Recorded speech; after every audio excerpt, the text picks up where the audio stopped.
Let every go signal remind you that you do go farther with Signal gasoline.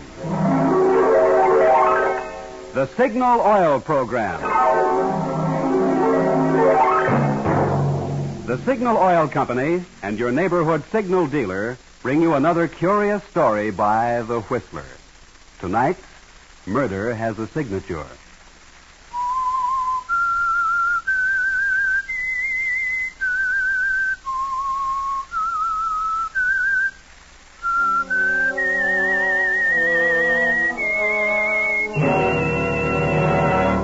I am the Whistler, and I know many things, for I walk by night. I know many strange tales, many secrets hidden in the hearts of men and women who have stepped into the shadows. Presently I'll tell you of nameless terrors of which they dare not speak.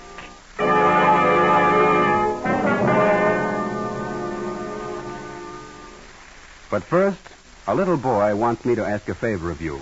A dime. He'd be here himself to ask you, but this little fellow is crippled, in bed. And your dime is to help him get well, so someday he may walk again. You see, he's one of the 19,000 Americans, mostly children, who were stricken last year by infantile paralysis. Few homes can afford the long, costly care required by this dread disease. But thanks to the dimes contributed through last year's March of Dimes campaign, sponsored by President Roosevelt, more and more victims of infantile paralysis will walk again. Today starts the nationwide 1945 drive to replenish this important fund. It's your opportunity to do what you can to control this crippling disease, which, but for the hand of Providence, might have stopped at your home. Send your dime or more if you can to President Roosevelt or your local chapter of the March of Dimes. Don't put it off. The need is now. And now, The Whistler.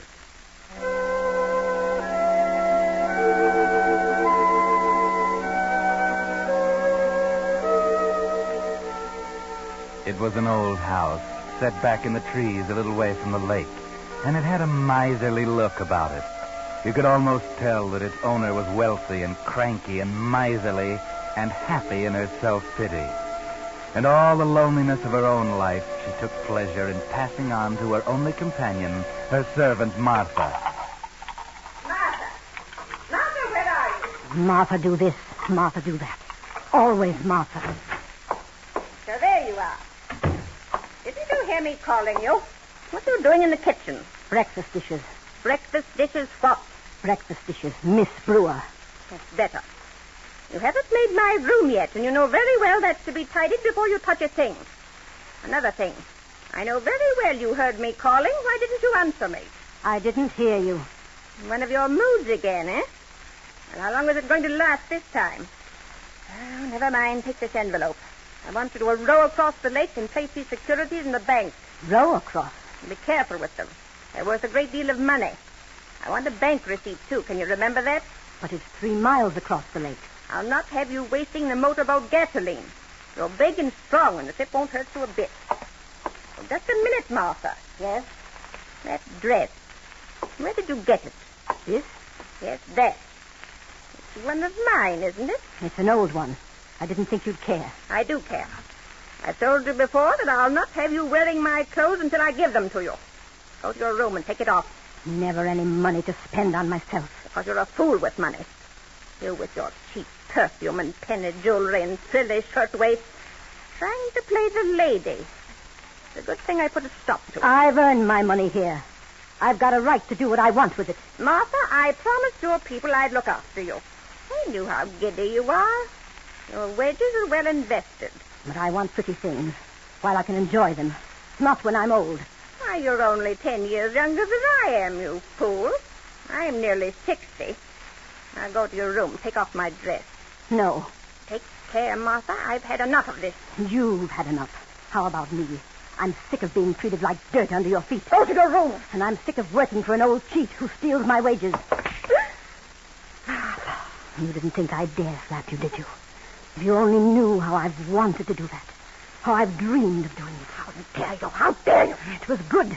It felt good. The police will know about this, you ungrateful woman. The police? No. nor anyone else. You won't get a chance to tell anyone. Not even see anyone. You can't keep me here a prisoner, a captive in my own house. I can't. And who would know? You have no friends. Nobody visits you from one year's end to another. Even the people in the village stay clear of your nasty tongue. You dare to do that to your mistress? Mistress? I'll show you who's mistress.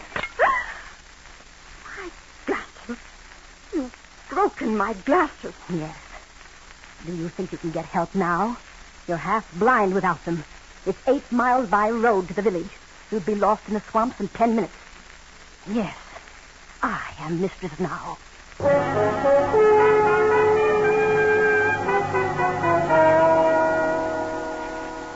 Well, at long last, Martha, you've summoned up the courage to do what you wanted to do for so many years. You're a little surprised at the success of it, how easy it was. It's a pleasure to see her cringe before you, call you my dear, ask sweetly when she wants something. And then there's so much money here, enough to buy you all those things you've dreamed about. Martha? Oh, so there you are, Martha. Where have you been? Marketing? Where do you think? Well, you've been so long and cold in this room. Oh, so cold. I'd have left the fire for me, Martha. Do be considerate, my dear. Considerate? When were you ever considerate of me? My back used to ache from breakfast to bedtime, and a lot you cared. Oh, it's different now, isn't it? Oh, it's cold, Martha. Well, wait till I get my things off and I'll make tea.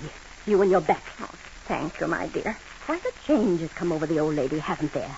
My, what a sweet thing she's getting to be. I've been thinking, Martha. So, she's been thinking. No, I mean it. That lovely dinner dress of mine, it's not old, not really old at all. You can have it. I want you to have it. Second-hand stuff again, eh? No thanks. I'm not having any. Now, look here. Let me show you something. Well? You bought that in the village? Yes. That, and this, and this, and this. All of them. They're pretty, aren't they? Isn't that stealing, Martha? You have no money. You must have been in my cash box. Stealing? You talk about stealing when you've stolen months, years of my life. This stuff isn't all, either. There's lots of other things up in my room. Shall I show them to you? No, Martha. Well, why don't you say something? Well, there's nothing to say. If those few things will make you happy, then I'm glad. I want you to be happy, my dear. You old hypocrite. You don't fool me a bit. What you wouldn't give to have the police here now. How you misjudge me. Is that a letter there? Letter? Yes, you have a letter. I suppose you want me to read it to you. Please. I'm surprised somebody thinks enough of you to write. My dear Aunt Bessie. Aunt Bessie? I'm motoring south tomorrow with my wife, Lillian. It's been so many years since we were last together. I thought I might stop on my way and renew a long, neglected acquaintanceship. We should arrive sometime Friday evening. Affectionately, Harvey. My nephew, Harvey. Why, I haven't seen him since he was a small boy. What does he want? You read the letter, Martha. He wants to see his aunt. Today is Friday. Well? Tonight, Martha. He'll be here tonight. Tonight? Come, my fine lady. Put on your pretties. You must look your handsomest when my nephew arrives. It's my money. I haven't really stolen from you. You can't do anything to me. Stolen from me? Of course you haven't, my dear. My poor woman, didn't I tell you I wanted you to be happy?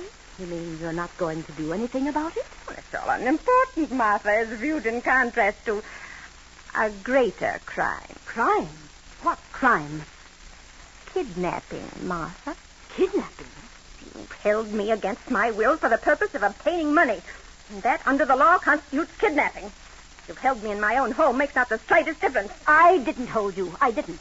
You know the penalty, Martha? You're trying to scare me.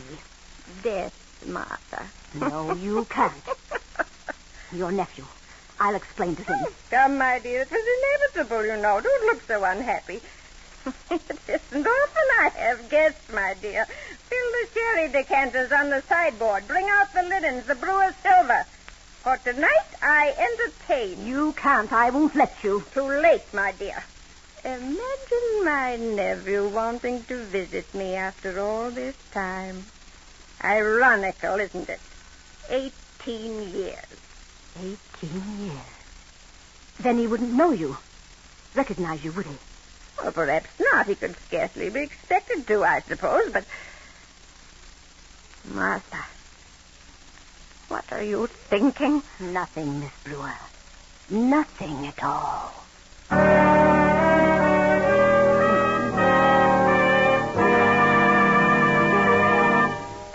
You are listening to The Whistler, brought to you by your friend, the Signal Oil Company, marketers of famous Signal gasoline, your best buy today. Remember to let every go signal remind you you do go farther with Signal gasoline.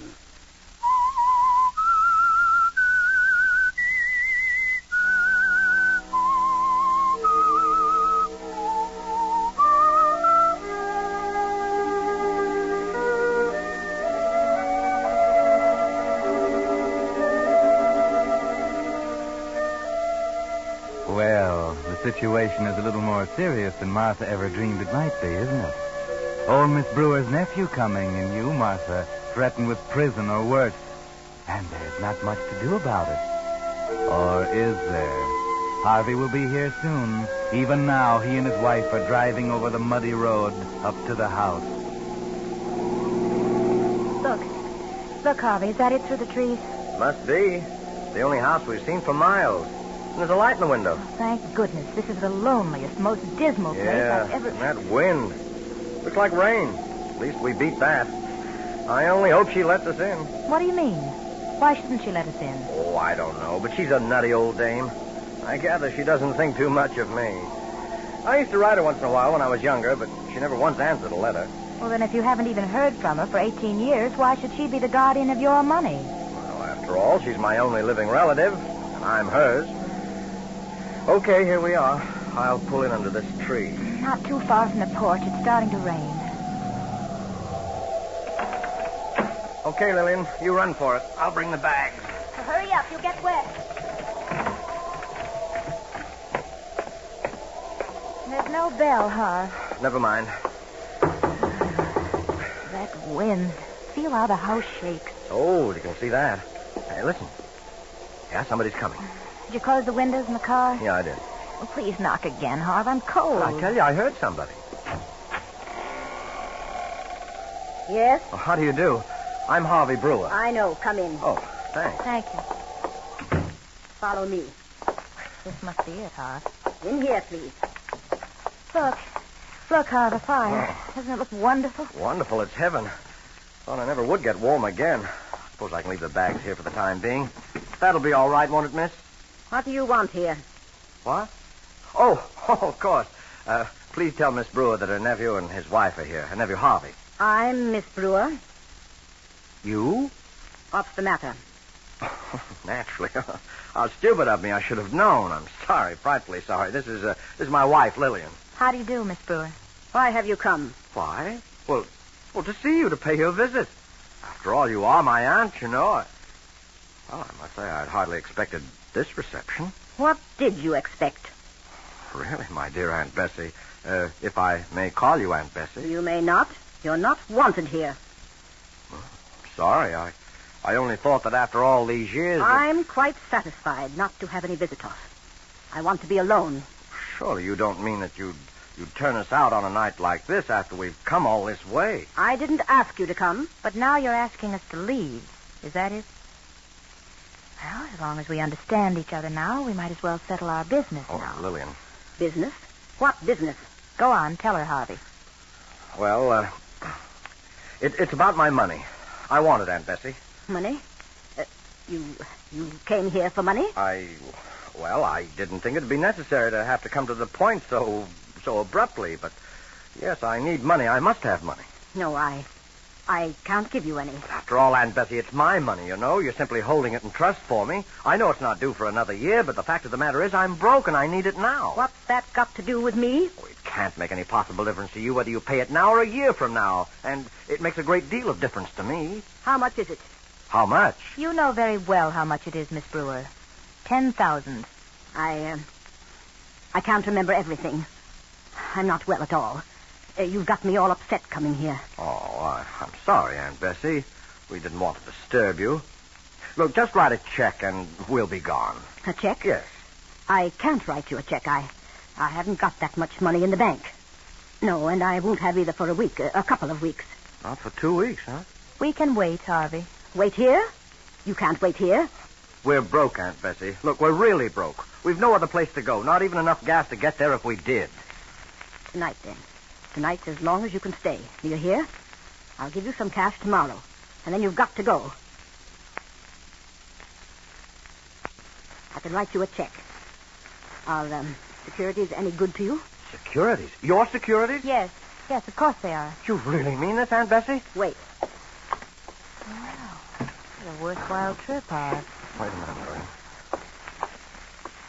There might be enough here. Enough? Well, I should say there is. Yes. Yes, of course. Here. Take these two. They're marked $5,000 each. They're bank stock. Really, Aunt Bessie, this is awfully good of you. I can't begin to tell you how grateful I am. They'll have to be endorsed. Made over to you, you know, Harvey. Oh, naturally. Do you mind, Aunt Bessie? Look, here's a pen. Endorsed? Yeah, of course, just sign your name, Bess Brewer, on the back. And give me the pen. Here you are. As if you didn't know. There. You both leave early in the morning. Gladly. Believe me, gladly. And that's the last cent you'll get. You ever come here again? Ask me for more? I'll disinherit you. Yes, that's what I'll do. Now I'll show you to your room.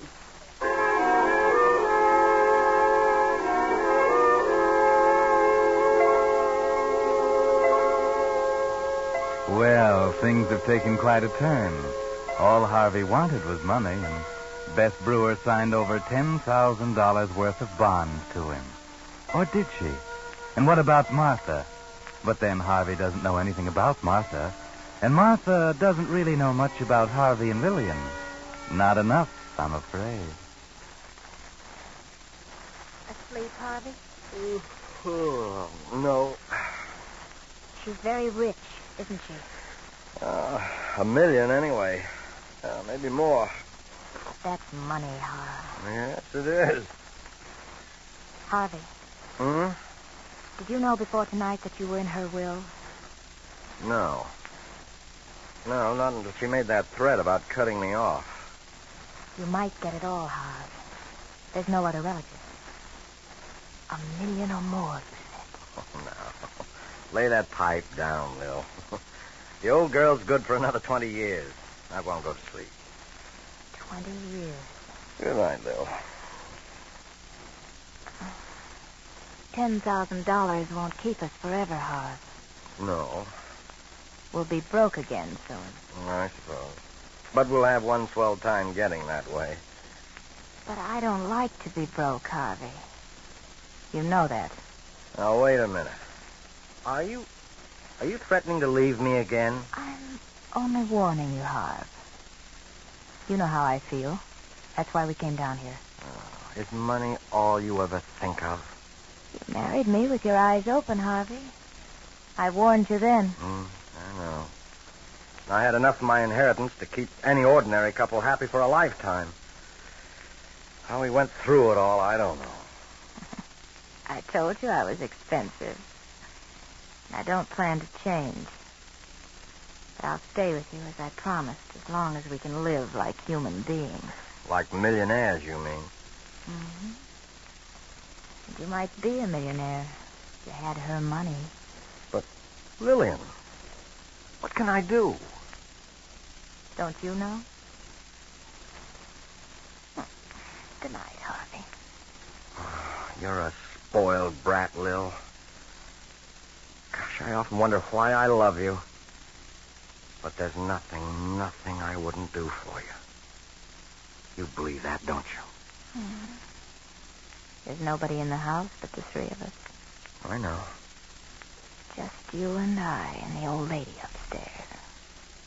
Well? Just the three of us, Harv. All right. What about it? Nobody knows we came here tonight. No, nobody knows. Good night, Harvey. Lil. 20 years is such a long time. Lil. Oh. You know you always get your way with me.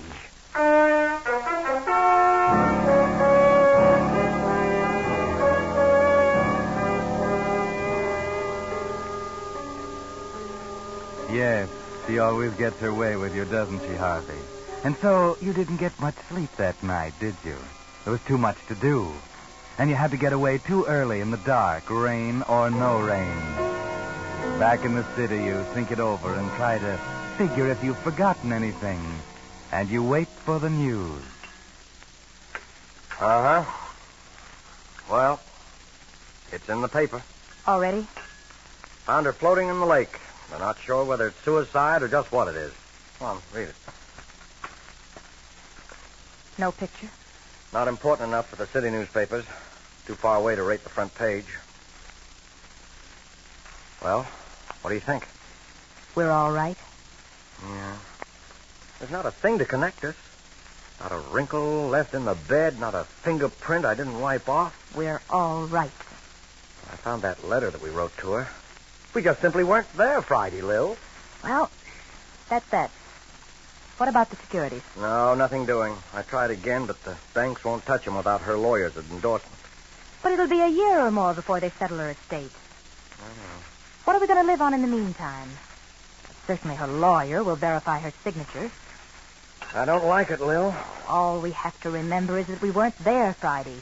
It was a month earlier when she paid you off. He'll never know. How could he know? I tell you, we're all right.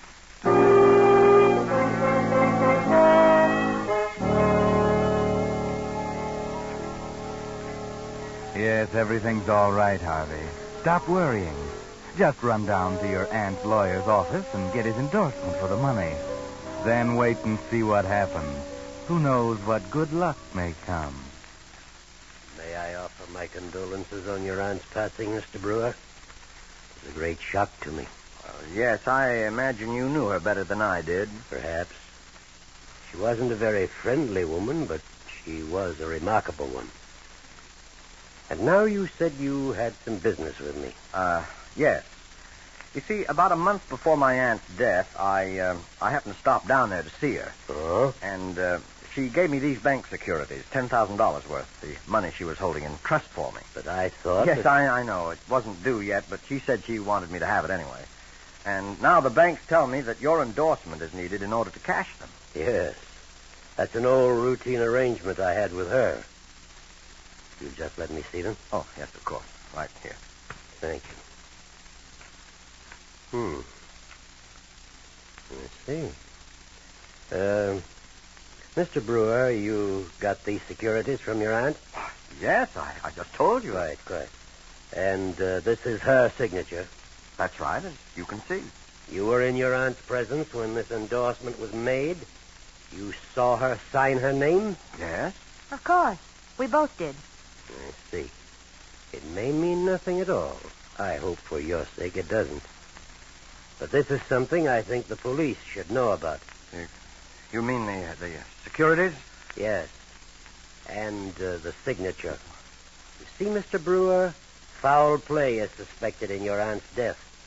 The only clue the police have so far is a set of tire tracks found in the mud outside the house. Evidently made the night she died. But, I don't understand. No. You wouldn't, I'm sure. But you see, Mr. Brewer, this couldn't possibly be your aunt's signature. Because in spite of her intelligence and wealth, your aunt never went to school. She never learned to write even her own name.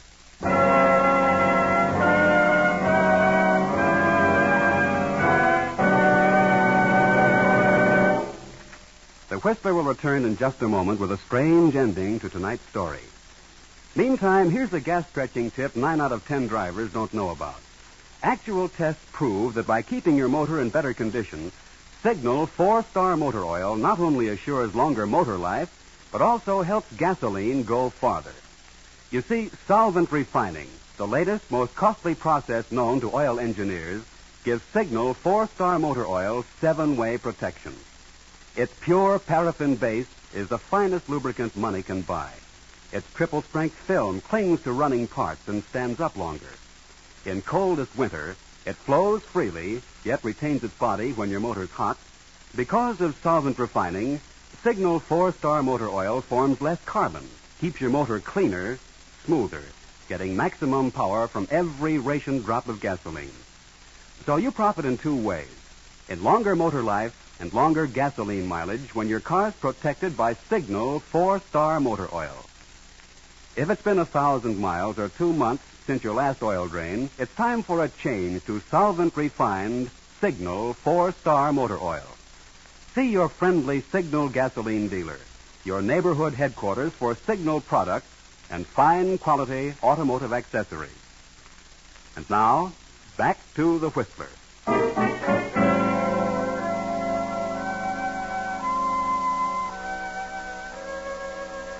So Harvey had nothing to worry about. Nothing but the electric chair.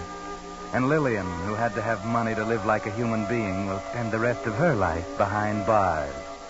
Yes, the tire tracks convicted them, of course.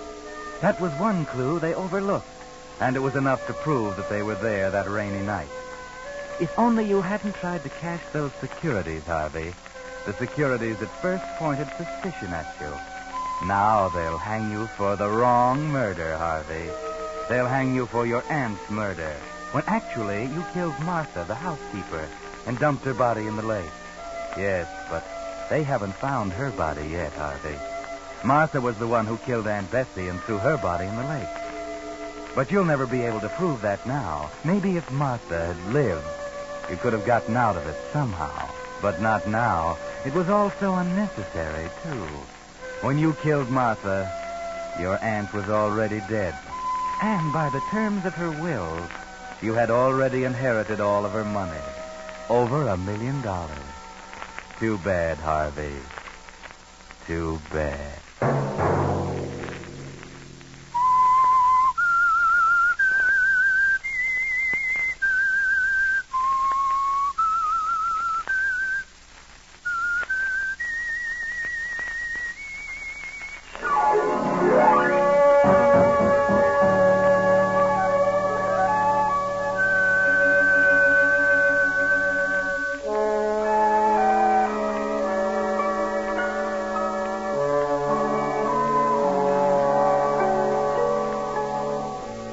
Next Monday at 9 o'clock, the Signal Oil program will bring you another strange tale by the Whistler. The Signal Oil program is broadcast for your entertainment by the Signal Oil Company, marketers of Signal's famous Go Farther gasoline and motor oil, and by your neighborhood Signal Oil dealer, who is at your service daily to keep your car running for the duration. The Signal Oil program, produced by George W. Allen, with story by Louis Espy, music by Wilbur Hatch, is transmitted to our troops overseas by the Armed Forces Radio Service. Bob Anderson speaking for your friend, the Signal Oil Company, and suggesting once again that you let every go signal remind you that you do go farther with Signal gasoline.